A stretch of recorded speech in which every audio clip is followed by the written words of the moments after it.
Que el amor de Dios esté con ustedes el día de hoy, mis hermanos. Muy buen día, feliz domingo. Estamos ya domingo 2 de octubre. Ayer iniciamos este mes con mucho entusiasmo, con mucha alegría y con muchas ganas de amar a nuestro Señor Jesús. Le doy las gracias a las personas que se han suscrito esta semana. Ya nos estamos acercando a los 300. Regálanme likes. Entre más likes tenga un video, tiene más posibilidades de hacerse viral. Es increíble que hacemos virales memes, hacemos virales chistes y la palabra de Dios, que es la que debería de difundirse por todas partes, de hacerse viral, a veces nos da vergüenza compartirla. Hoy algo de esto nos dice San Pablo en la segunda lectura. Pero bueno, yo te doy las gracias por la confianza de estar conmigo todos los días. Te doy las gracias por los comentarios que me ponen. Si es la primera vez que ves este video, ojalá te guste y ojalá lo compartas.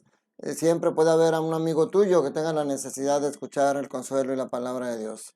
En este domingo, el tema principal de las lecturas es la fe. Las tres lecturas nos hablan de la importancia de la fe. En la primera lectura vamos a meditar el libro de Habacuc, capítulo 1, versículos 2 y 3, y capítulo 2, versículos del 2 al 4. Este libro de Habacuc es un libro hermoso, a diferencia de Job, que es un libro muy largo. El libro de Habacuc es un libro más pequeño, y de alguna manera empieza con el mismo tema de Job. Obviamente ese tema del sufrimiento no es fácil de digerir. Este tema del sufrimiento siempre ha causado inquietud a través de los años y seguirá causando inquietud. El profeta, estos versículos de hoy podemos dividirlos en dos partes. Primero, donde el profeta tiene esa confianza de desahogarse con el Señor y de decirle de que se siente solo, de que se siente abandonado, de que se siente no escuchado. Le dice: no entiendo la injusticia, no entiendo tu silencio ante el sufrimiento, no entiendo por qué los malvados se salen con la suya y parece que tú no actúas. Fíjense, dice: ¿hasta cuándo, Señor, pediré auxilio sin que me escuches? Y denunciaré a gritos la violencia que reina sin que vengas a salvarme. ¿Por qué me dejas ver la injusticia y te quedas mirando la opresión? Ante mí no hay más que asaltos y violencias y surgen rebeliones y desórdenes. Fíjense, mis hermanos, es increíble cómo la palabra de Dios es tan actual. Este lamento de Habacuc nosotros lo podemos traer al día de hoy. Le podríamos decir al Señor: ¿hasta cuándo, Señor, pediré auxilio sin que nos escuches? ¿Hasta cuándo tantas mujeres desaparecidas? ¿Hasta cuándo tantos feminicidios? ¿Hasta cuándo tanta violencia entre la familia y entre los mismos hermanos? ¿Hasta cuándo los suicidios? ¿Hasta cuándo vemos el periódico y todos los días violencia? ¿Hasta cuándo esta pandemia, que aunque ya no nos pega con la gravedad que en un principio, nos sigue dejando secuelas que siguen lastimando nuestro cuerpo y nuestra vida? ¿Hasta cuándo, Señor, esta sequía que parece que ya nos has ayudado y te damos gracias, pero parece que no termina y sigue ocasionando dificultades entre los mismos estados porque no queremos compartir esa poca agua que tenemos? ¿Hasta cuándo, Señor, tu silencio? ¿Hasta cuándo ver a esos malvados que parece que se salen con la suya día a día? Ese puede ser una queja el día de hoy. ¿Hasta cuándo tantos jóvenes confundidos que tienden al suicidio? ¿Hasta cuándo tantas mujeres que confunden las cosas y tienden al aborto? Pero la respuesta que le da el Señor a Habacuc es una respuesta esperanzadora que también la tenemos que hacer nuestra el día de hoy. El Señor le dice que tenga paciencia. Dice: la respuesta es toda una visión algo lejana, pero viene corriendo y no faltará. Si se tarda, espérala, pues llegará sin falta. El malvado sucumbirá sin remedio. El justo, en cambio, vivirá por su fe. Es una respuesta esperanzadora, porque si tienes paciencia, si tienes persistencia, si tienes fe y confianza en el Señor, entonces sabrás que esto tiene un fin, que esto no es para siempre. Y que el Señor, aún en esa misma situación, acuérdate lo que hemos dicho sobre la paz que el Señor te da no es una paz libre de problemas, libre de angustias. La paz que el Señor te da es una paz en la tormenta, que aún con toda esta situación, tú puedes tener paz en tu corazón mientras ores, mientras tengas fe y mientras tengas esa confianza en el Señor. La segunda lectura, que es la segunda carta a Timoteo, Vemos el capítulo 1, versículos del 6 al 8 y del 13 al 14. Aquí también está dividida en dos partes y parece que Pablo se dirige solamente a los sacerdotes, a los obispos, a los diáconos, a los que hemos recibido un ministerio apostólico a través de la imposición de manos. Timoteo estaba pasando por situaciones difíciles, se sentía presionado, y le dice Pablo, te recomiendo que reavives el don de Dios que recibiste cuando te impuse las manos. O sea, lo que le está diciendo Pablo a Timoteo es que no se deje vencer por las adversidades, por el sufrimiento, por los ataques, que siga predicando la doctrina fundamentada en Cristo y sobre todo basada en la fe y en el amor. Que no se avergüence, que dé testimonio de esa fe que hay, porque el testimonio es el termómetro de la fe. Si en tus acciones no son congruentes con lo que tú predicas, entonces no es cierto que tengas esa fe no te está dando ningún fruto. Y sobre todo, es muy hermoso que dice, no estás solo, tienes un espíritu en tu corazón que se te ha dado y no es un espíritu de temor. Dice, no es un espíritu de temor, sino más bien es un espíritu de fortaleza, de amor y de moderación.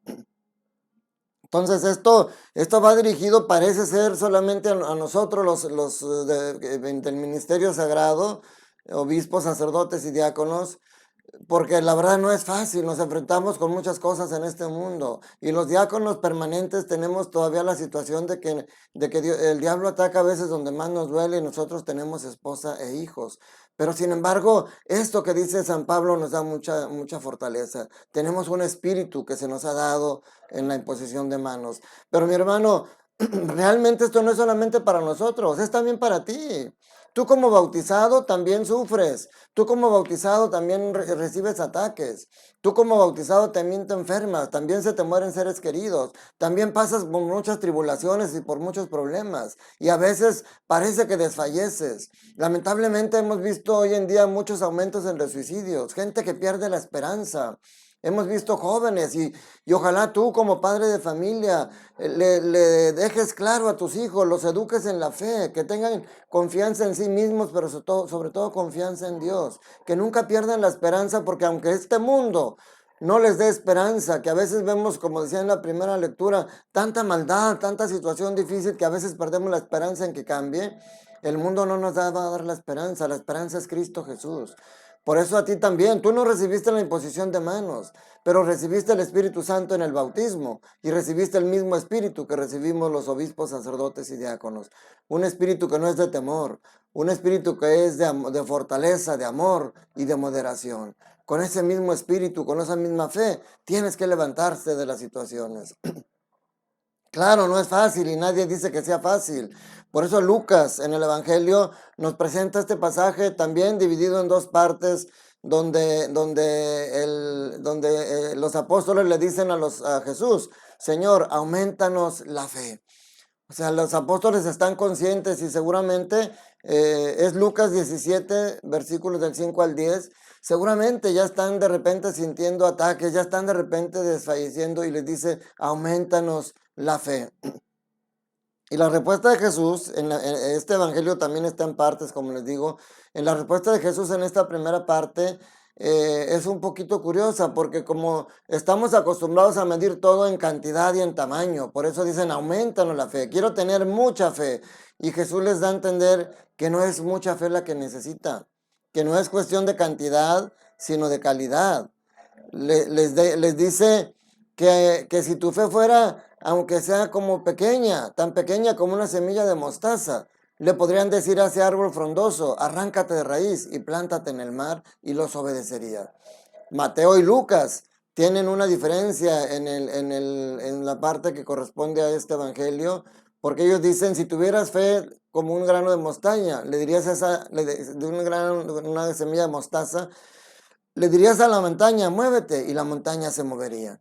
Pero aquí, independientemente si es la montaña o si es el árbol, parece que en nuestra mente pues es algo imposible. ¿Cómo se va a mover una montaña? ¿Cómo se va a mover un árbol solamente porque yo lo digo?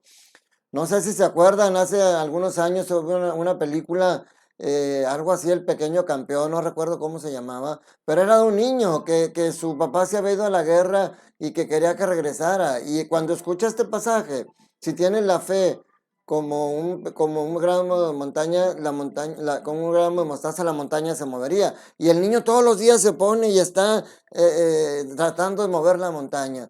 Pero al final de cuentas, no es de eso de lo que se trata, no es de que puedas mover o montañas o no. Lo que se trata es de que creas que en Jesús no hay imposibles, que lo que tú no puedes lograr por ti mismo, lo puedes lograr teniendo a Jesús de tu mano. Esa es lo que finalmente Jesús le quiere decir. No se necesita demasiada fe para hacer cosas extraordinarias. Se necesita una fe firme, una fe activa, una fe fundamentada en Cristo Jesús. Y luego la segunda parte de este evangelio, Jesús les pone una parábola que también es de esas parábolas que parece que hay un poquito de contradicción o un poquito de desconcierto. Porque lo que Jesús dice aquí es que si un empleado cumple con su obligación, no tiene por qué esperar el agradecimiento del patrón. El patrón simplemente al pagarle su sueldo ya está cumpliendo, no tiene necesidad de comprometerse con él.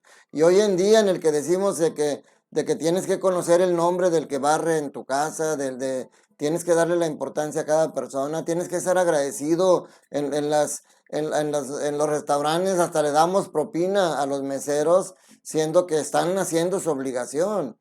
En el trabajo, a ti te contratan y te dan un sueldo y tú tienes la obligación de asistir todos los días y de llegar puntual. Y sin embargo te dan un premio de puntualidad y te dan un premio de asistencia.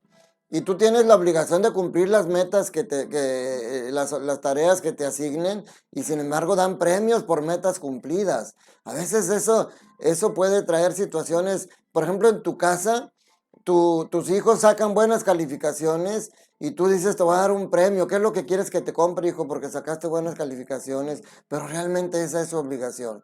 Pero miren, el tema no es si eso está bien o está mal. Ya nosotros cada quien vemos cómo motivamos a nuestros hijos. Los patrones saben cómo atraer a los empleados. Jesús no hace una valoración, porque dice, ¿acaso cuando llega el criado de trabajar el campo, el patrón le va a decir, siéntate para servirte y que cenes? No le dirá más bien, sírveme de cenar y ya después cenarás tú.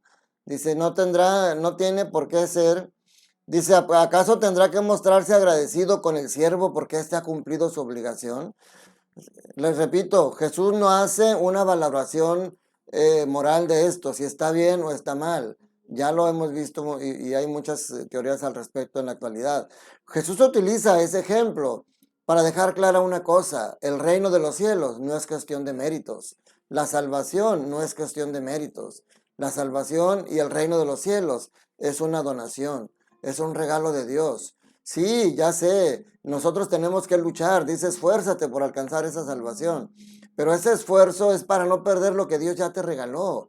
Jesús murió en la cruz para salvarte. La salvación te llega por la sangre de Cristo, no por los méritos que tú hagas. Porque cuando lo vemos de esa manera, cometemos tantas atrocidades. Alguna vez cuando yo estaba estudiando en el diaconado, alguien comentó que en su comunidad o en alguna comunidad había un ministro extraordinario ya de cierta edad que decía, oye, yo tengo 30 años, casi 30 años de ser ministro extraordinario, he hecho muchas celebraciones de la palabra, he hecho muchas horas santas, he visitado muchos enfermos. No, hombre, dice, Dios está bien endeudado conmigo, tanto he hecho yo por las cosas de Dios, que Dios está endeudado conmigo. Eso pensaba ese ministro extraordinario. Por supuesto que esa es egolatría, ese es egoísmo. Solamente cumplimos. Yo como diácono tengo la obligación de predicar la palabra. Esto que hago con ustedes todos los días, sí es cansado, sí necesito dedicarle mucho tiempo a la preparación, a las lecturas, a la meditación, a la oración, pero lo hago con mucho amor. Lo hago con mucho amor y como dice San Pablo, ay de mí si no predico el evangelio. La paga no es tener muchos seguidores, eso tiene que ser consecuencia de que realmente la palabra de Dios esté haciendo efecto en ustedes. O sea, no, aquí lo que tenemos que entender es que no es de méritos. Y sin embargo, lo que sí tenemos que tener claro es que a Dios no se le puede ganar en generosidad y es que las acciones tienen consecuencias. Si tú cumples con tu obligación de cristiano, porque a veces esa palabra nos da miedo, obligación. Yo les digo, tú tienes la obligación de ir los domingos a misa, pero no es de que tengas que ir por obligación. Yo tengo la obligación de predicar la palabra, yo tengo la obligación, pero no lo hago por obligación. Creo que ya les dije hace unos días, el ejemplo más claro es el de ustedes como padres de familia. Tú tienes la obligación de mantener a tus hijos como padre de familia, tienes la obligación de la manutención, de llevar dinero para que estudien. Tú como madre de familia tienes la obligación de llevarlos a la escuela, de llevarlos lonche, de bañarlos, de educarlos, pero no lo haces por obligación, lo haces porque los amas. Esa es la parte central de esta segunda parte del Evangelio. La salvación, el amor de Dios, el amor que recibes de Dios no es cuestión de méritos. A ti, si eres una buena persona, si eres alguien que se porta bien, que cumple la ley de Dios, Dios te ama mucho. Pero si tú eres un pecador, si tú estás ahorita en el peor de los pecados, a ti también Dios te ama. Y Dios te ama igual que a esta otra persona que hacía el bien, y te ama igual que a mí y que al Papa Francisco, pero no ama lo que haces. No ama lo que haces porque sabe que eso te va a llevar a la perdición y eso te va a llevar a la muerte eterna. Entonces, mis hermanos, el mensaje de hoy es, sí, a veces decimos aumenta nuestra fe, pero más bien es ayúdanos a trabajar nuestra fe, para que esta fe sea firme, para que, como dice Santiago, no se convierta en una fe sin obras y en una fe muerta. Y solamente con el amor de Dios en tu corazón, teniendo esa claridad de que Dios te ama gratuitamente, no por los méritos que tú hagas, te tiene que dar la fortaleza para seguir adelante. Entonces, mi hermano, en resumen de estas tres lecturas, debes de tener fe en las adversidades, en los ataques, en el dolor, cuando pierdes un ser querido que parece que el mundo se te derrumba. Ten fe, el Señor sabe por qué hace las cosas y el Señor no te va a dejar solo. Tú en el bautismo recibiste un espíritu de fortaleza, de amor y de moderación, y ese mismo espíritu es el que te sacará adelante. Ojalá que todo esto realmente llegue a tu corazón, esta palabra toque y que cuando realmente necesites, cuando realmente te sientas caído, tú joven, si has tenido ideas suicidas, si de repente piensas que ya no vale la pena vivir, acércate a alguien, platica con alguien, mira a la gente que te ama, pero sobre todo mira al Señor Jesús que está en tu corazón y Él nunca te va a dejar solo. Él es nuestro motor, Él es el que siempre quiere lo mejor para ti y para mí. Que la bendición de Dios Todopoderoso, Padre, Hijo y Espíritu Santo, descienda sobre ustedes, sus familias, trabajos y escuelas y permanezca para siempre. Les mando un fuerte abrazo y que tengan un buen día en el Señor.